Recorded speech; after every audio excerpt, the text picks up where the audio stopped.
बिस्मिल्लाहिर्रहमानिर्रहीम। अस्सलाम वालेकुम। सुप्रीम कोर्ट ऑफ पाकिस्तान ने आज खुद नोटिस लिया मतीउल्लाह जान साहब की ट्वीट्स के ऊपर। इस इशू पे मैं बात नहीं कर सका था, मैंने कहा इस पे आज बात करते हैं। और कल वैसे सुप्रीम कोर्ट ऑफ पाकिस्तान में इस केस की समाअत भी होनी है। जो बेंच समाअत करेगा उसमें चीफ जस्टिस पाकिस्तान जस्टिस गुलजार अहमद साहब शामिल हैं और सरबराही कर रहे हैं, और उनके साथ जस्टिस मुशीर आलम साहब और जस्टिस इजाज़ुल एहसन साहब मौजूद होंगे। मैं इस केस के मुख्तलिफ पहलुओं पर बात करता हूं और अपनी राय भी आपके सामने रखता हूं। एक तो ये बात मैं अपनी आपको राय दे दूं कि मेरा ख्याल है कि ट्वीट्स के ऊपर आज को नोटिस नहीं होने चाहिए। अदालत को ट्वीट्स के ऊपर इन चीज़ों में नहीं जाना चाहिए। लेकिन मसला कहाँ पर आ जाता है कि जब हम लोग जो तनकीद करते हैं या ट्वीट्स करते हैं, जब हम इस बात का ख्याल नहीं रखते कि हम जब तनकीद कर रहे हैं तो हम क्या ज़बान इस्तेमाल कर रहे हैं, और अगर हम कोई इल्ज़ाम लगा रहे हैं या तनकीद में जो इल्ज़ाम लगा रहे हैं वो इल्ज़ाम कितना बड़ा है। देखें, मैं ख़ुद जो है वो तनकीद करता हूँ, बहुत सारे मामलात पे, जुडिशरी के मामलात पे तनकीद करता हूँ। लेकिन मैं ये समझता हूँ कि हमें ताकतवर का जब एहतसाब हो रहा हो, ताकतवर की बात हो रही हो, तो एज ए जर्नलिस्ट हमें उसके हक़ में जज्बाती नहीं होना चाहिए। आप देखें, मिसाल के तौर पे इमरान खान साहब का केस चल रहा था सुप्रीम कोर्ट ऑफ पाकिस्तान में, और बहुत सख्त सवाल उनसे पूछे जा रहे थे और बड़े सख्त रिमार्क्स आ रहे थे उस वक्त इमरान खान साहब के ख़िलाफ़, और बहुत सारी चीज़ें ऑब्जर्वेशन ऐसी आ रही थी जो इमरान खान के बहुत शदीद खिलाफ जा रही थी। लेकिन उसका क्या मतलब है कि मैं या कोई भी रिपोर्टर जज्बाती हो जाता है इमरान खान के हक़ में कि जी ये क्या बदतमीज़ी है, सुप्रीम कोर्ट कैसे ये इमरान खान से सवाल पूछ सकती है, ये तो इमरान खान का मामला नहीं है।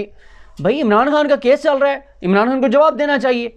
बिल्कुल इसी तरह जस्टिस काजी फैसल साहब का केस चल रहा है, उनको जवाब देना चाहिए। उनकी बीवी बच्चों के साथ जायदादें सामने नहीं, उनको जवाब देना चाहिए। हमारे बदकिस्मती यह है कि हम सहाफ़ियों में भी बहुत सारे लोग हमारे ये अब हुक्ला तंजीमों का भी आगे चल के बात करते हैं। ताकतवर का जहाँ पे एहतसाब हो रहा हो ना, वहाँ पे हम जज्बाती हो जाते हैं, लेकिन जहाँ पे गरीब का मामला हो वहाँ पे हम इतने ज़्यादा जज्बाती नहीं होते। अगर मतीउल्लाह जान साहब की यही ट्वीट जो उन्होंने बड़ी सख्त ट्वीट की उन 7 जजेस के बारे में, उस पर भी मैं आता हूँ उन 7 जजेस के हवाले से, अगर ये किसी आम पाकिस्तानी के मसले पे होती तो मैं 100% जो है उनके साथ खड़ा होता कि एक पाकिस्तानी के तौर पे आम पाकिस्तानियों का मसला है, गरीबों का मसला है, जो 20-20 साल जिनके फैसले नहीं होते, जिनके साथ नाइंसाफ़ी होती है, जिनको जो बेचारे लाखों रुपए वकीलों को भी देते हैं, अदालतों से उनको इंसाफ नहीं मिलता, केसेस उनके लगते नहीं हैं, तारीख पे तारीख मिलती है, उनके लिए इससे सख्त ट्वीट भी होता तो मैं उनके साथ खड़ा होता। अब भी खैर इस हद तक मैं बिल्कुल जो पास हमारी जो सुप्रीम कोर्ट के रिपोर्टर्स की एसोसिएशन है, गो कि मैं उसका बाकायदा मेंबर नहीं हूँ, क़य्यूम सिद्दीकी साहब उसके सदर हैं, उनका जो भी फैसला होगा इस केस में उसको तो मैं ऑन करूँगा, ज़ाहिर है। और मैं आपको ये बता दूँ कि क़य्यूम सिद्दीकी साहब से बहुत सारे इख्तिलाफ़ात हो सकते हैं, हालांकि मेरे नहीं हैं, लेकिन मैं वैसे कह रहा हूँ लोगों के इख्तिलाफ़ात हो सकते हैं। लेकिन मेरा ख्याल है कि सुप्रीम कोर्ट में अगर मुझे भी मेरे ट्वीट्स के ऊपर बुलाया जाता तो मेरा गुमान यही कहता है कि वो उस वक्त भी वो मेरे साथ खड़े होते, क्योंकि उनकी एक पोजीशन है कि इन ट्वीट्स के ऊपर इस तरह से आज कुछ नोटिस नहीं होने चाहिए। लेकिन मैं दोबारा ये कहूँगा कि हमें जहाँ पे ताकतवर का एहतसाब हो रहा हो वहाँ पे इतना ज़्यादा जो है वो जज्बाती नहीं होना चाहिए। बाकी बदकिस्मती ये है कि बस एक हर बंदे की लाइकिंग है, डिसलाइकिंग है, ग्रुप्स हैं।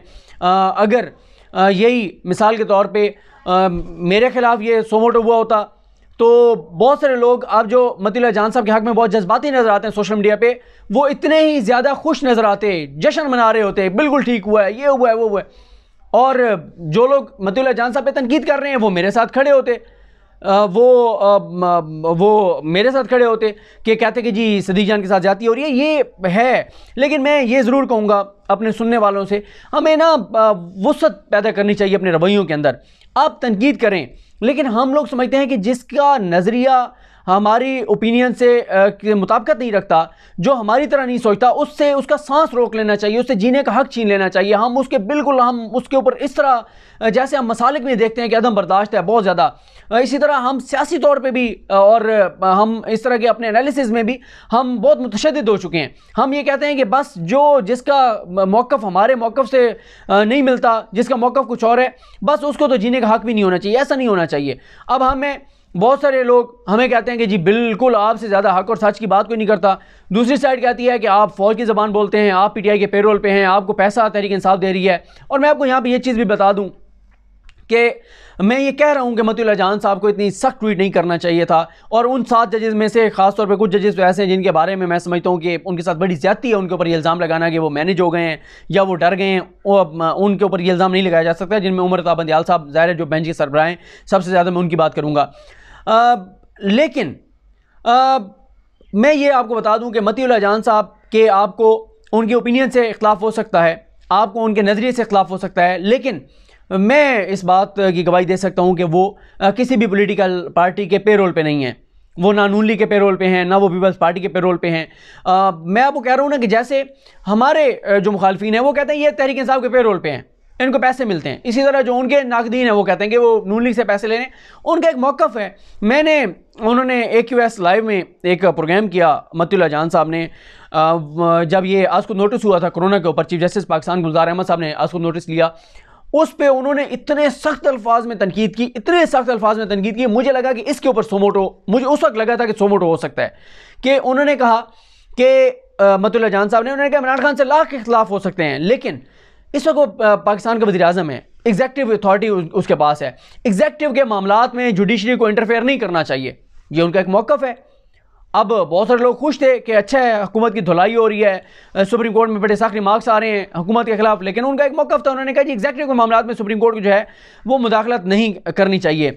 लेकिन मैं आपको ये बताऊँ, ये बात बहरहाल है कि 7 जजेस पे ये इल्ज़ाम लगाना कि वो मैनेज हो गए हैं, वो डर गए हैं, उन्होंने काजी फायसा साहब की पीठ में छुरा घोंपा है, उन्होंने पता नहीं क्या कर दिया है, ये बात भी मुनासिब नहीं है। जो इस बेंच के सरबराह थे जैसे उमर रज़ा बंदियाल साहब, जो उन 7 जजेस में शामिल हैं, उमर रज़ा बंदियाल साहब को जितने भी लोग जानते हैं जो उनकी अदालत में बैठते हैं, उनकी अदालत को कवर करते हैं, मैं आपको कह सकता हूं कि मैंने ये देखा है कि वो बड़े ओपन माइंड के साथ बड़े से बड़े छोटे से छोटे केस में आते हैं, बड़ी तसल्ली से सुनते हैं, कभी जज्बाती नहीं होते, कभी गुस्से में नहीं आते। एक बार उन्होंने कुछ ऐसे रिमार्क्स दिए जिस पे मीडिया में ये चल गया कि वो जज्बाती हो गए थे या उन्होंने गुस्से का इजहार किया। अगले दिन वो आए तो उन्होंने आते ही पहले बैठते ही उन्होंने माफ़ी मांगी और उन्होंने कहा कि एज ए जज मेरा कंडक्ट मुझे इजाज़त नहीं देता कि मेरी आवाज़ जो है वो ऊंची हो, और उन्होंने उस पर माजरत की। तो वो बड़े ओपन माइंड के साथ बैठते हैं।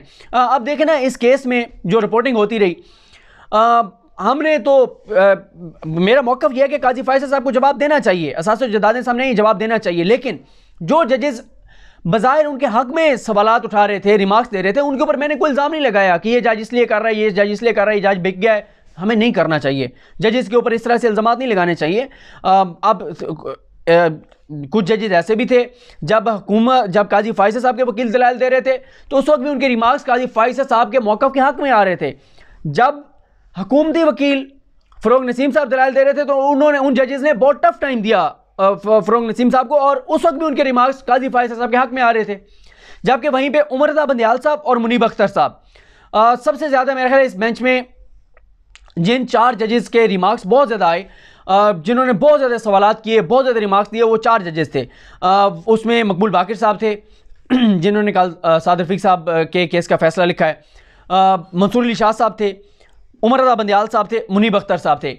लेकिन उमर रज़ा बंदियाल साहब हों या मुनीब अख्तर साहब हों, इन दोनों ने जब मुनीर मलिक साहब दलाल दे रहे थे तो बहुत सख्त सवालात किए। ऐसा लगता था कि ये उस वक्त रिमार्क्स ऐसा लगता था कि ये काजी फायसा साहब के बहुत शदीद मुखालिफ हैं। तासुर ये लिया बहुत सारे लोगों ने कि ये बहुत सख्त मुखालिफ हैं और ये माइंड बनाकर बैठे हुए हैं। लेकिन जब फ़रोग नसीम साहब दलाइल देने आए तो ऐसे लगा कि ये तो हुकूमत के बहुत शदीद इस वक्त खिलाफ हो चुके हैं और बड़े सख्त रिमार्क्स हैं और ये तो उड़ा के रख देंगे सब चीज़ें इनकी। तो जज का काम यही है कि उसने सवाल करने होते हैं, तासुर लेने वाला तासुर जो भी ले। तो उमर रज़ा बंदियाल साहब पे ये इल्ज़ाम लगाना, और फिर मैं किसी वीडियो में इस पर भी बात करूंगा कि इजाज़ुल एहसन साहब बड़े खटकते हैं, बड़े उनके खिलाफ मुहिम चलती है। इजाज़ुल एहसन साहब के हवाले से ये आगा इफ्तिखारुद्दीन मिर्ज़ा वाले केस में, क्योंकि उस बेंच का हिस्सा है, उसमें भी ऐसी रिपोर्टिंग की गई कि ऐसा तासुर दिया गया कि बड़ा उनका जो है ना वो शायद को सपोर्ट कर रहे हैं आगा इफ्तिखारुद्दीन मिर्ज़ा साहब को। और ये भी मैं आपको बता दूँ, आगा इफ्तिखारुद्दीन मिर्ज़ा साहब के कुछ स्टूडेंट्स ने भी मुझसे रब्ता किया, उन्होंने अपना मौक़िफ़ दिया है, वो भी मैं आपके सामने रखूँगा। तो अब हम आ जाते हैं वकला तंजीमों पर।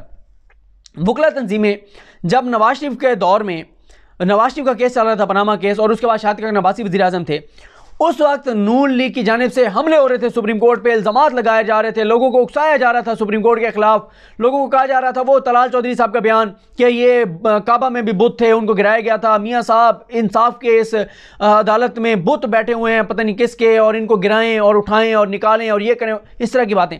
उस वक्त मजाल है वकला तंजीमों ने एक लफ्ज़ बोला हो कि अदलिया के ऊपर हमले हो रहे हैं, अदलिया की तौहीन हो रही है। लेकिन जब जो है वो उनके जिनके ऊपर बाज़ाहिर पे यही लगता है ना कि नून लीग की बड़ी इन्वेस्टमेंट है वकला तंजीमों के ऊपर, बड़े बड़े वकील उनके जो उनके हामी हैं वो इलेक्शन लड़ते हैं और वो आम ओहदों पर होते हैं, जब नून लीग के ख़िलाफ़ बात आती है वहाँ पे खामोश हो जाते हैं।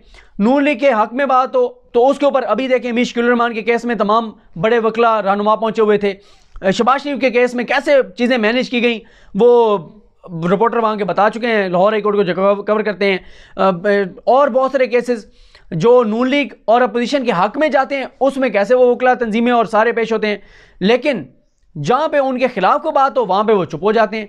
तो अब इस केस में भी सदर सुप्रीम कोर्ट बार को नोटिस किया गया है, देखते हैं वो क्या आकर कहते हैं। और इसमें मुशीर आलम साहब हैं, एजाजुल हसन साहब हैं, गुलजार साहब हैं, उनको सुनना चाहिए। और बहरहाल मैं दोबारा यही कहूँगा कि ट्वीट्स के ऊपर आज को नोटिस नहीं होने चाहिए, लेकिन क्योंकि आज को नोटिस हो चुका है, जो भी फैसला आएगा जाहिर है चाहे वो मेरा अपना केस ही क्यों ना हो, मेरे खिलाफ भी फैसला क्यों ना हो, जाहिर है उसको कबूल करना चाहिए, अदालतों का एहतराम होना चाहिए, अदालती फैसलों पर तनकीद भी होनी चाहिए, लेकिन इल्ज़ामात नहीं होने चाहिए। और अगर जज्बाती आपने होने फिर आम पाकिस्तानी के लिए जज्बाती में होना चाहिए, आम पाकिस्तानी की बात करनी चाहिए। जो हम रोज़ अदालतों में देखते हैं बेचारे धक्के खा रहे होते हैं, और जो कुछ सबसे ज़्यादा लूट मार चोर बाजारी दो नंबरी जो है वो नीचे ज़िले अदालतों के अंदर है, जहाँ पे किस तरह से होते हैं, उठा के लोगों के जाके आप इंटरव्यूज़ करके देख लें जिनके केसेस चल रहे हैं, पूछें उनसे कैसे वहाँ पे तारीख देने के पैसे लिए जाते हैं, क्या उनके साथ होता है, किस तरह वो धक्के खाते हैं। एक केस बंदे का शुरू होता है, उसकी तीसरी नस्ल में जाके फैसला आता है और फैसला भी उनके खिलाफ होता है। आपके घर पे कोई कब्जा कर ले, आपने जाके अदालत में केस करना होता है, और जो कब्जा करने वाला होता है उससे ज़्यादा पैसे आपके लगते हैं। आपके कोई खुदा न खास्ता कत्ल हो जाए तो मकतूल की फैमिली के कातिल के फैमिली से ज़्यादा पैसे लगते हैं। ये इस मुल्क के अंदर हालत है, लाखों केसेस पेंडिंग हैं, फैसले होते नहीं हैं, अदालतों की इस्लाहात की तरफ कोई जा नहीं रहा, ना चीफ जस्टिस पाकिस्तान इस मामले को उस तरह से उस स्पीड पर लेकर जा रहे हैं जिस तरह से लेकर जाना चाहिए, और ना ही हुकूमत की वो तवज्जो है अदालती इस्लाहात के ऊपर, और ज़लील ख्वार कौन हो रहा है, अवाम हो रहे हैं। तो ये कुछ मामलात हैं। बहरहाल इस पे मज़ीद कल हम देखेंगे क्या समाअत होती है, और देखते हैं इसमें आगे ये मामला किस तरह चलता है। मुझे अपनी दुआ में याद रखें। अलकरीम हम सब का हामी नासरो। अल्लाह हाफ़िज़।